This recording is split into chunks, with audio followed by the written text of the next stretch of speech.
Mungkin dulu aku sempat menyesal, sempat kurang percaya diri, sempat juga menyalahkan diri kita sendiri. Sampai-sampai aku sadar bahwa memulai hari dengan olahraga 10 menit, 5 menit, 15 menit itu sangat bermanfaat. Dan sekarang aku challenge diri aku untuk bersepeda 30 menit sehari. Dan sekarang melihat pohon-pohon itu aku teringat satu kata, tidak semua pohon itu ditakdirkan dengan bunga-bunga yang indah, tapi ada juga pohon yang ditakdirkan dengan akar yang sangat kuat di dalamnya. Belajar dari pohon tersebut, aku sadar bahwa kita semua itu enggak dilahirkan di keluarga yang mampu, enggak dilahirkan di keluarga yang beruang ataupun ekonominya berkecukupan. Enggak semua orang itu dilahirkan dengan ekonomi yang bagus, ekonomi yang sangat cukup, dan enggak semua orang itu dilahirkan di keluarga yang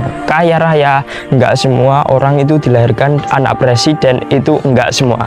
Jadi ada yang dilahirkan di keluarga orang kaya, jadi ada juga yang dilahirkan di ekonomi yang sangat bermasalah, ekonomi yang sangat susah. Jadi kalau kita itu dilahirkan di keluarga yang kurang kaya ataupun ekonominya susah, berarti kita itu seperti pohon yang akarnya itu sangat kuat. Meskipun pohonnya nggak berbunga, tapi kita itu dibekali dengan jiwa raga yang sangat kuat untuk menghadapi semua masalah dan cobaan. Kalau kita hanya tenggelam di masalah itu, kalau kita hanya merenungi masalah itu dan hanya menyalahkan diri kita, kita akan stuck di situ-situ saja dan kita akan sulit untuk berkembang lebih baik dari masa lalu. Dan aku pun punya masalah. Kalau aku hanya merenungi masalah aku dan berpikir negatif tentang masalah aku, mungkin aku nggak akan sampai di titik ini. Aku mungkin hanya bermalas-malasan di kamar ataupun hanya merenungi hidup aku, dan aku nggak akan bekerja, nggak akan memulai aktivitas karena aku hanya merenungi masalah.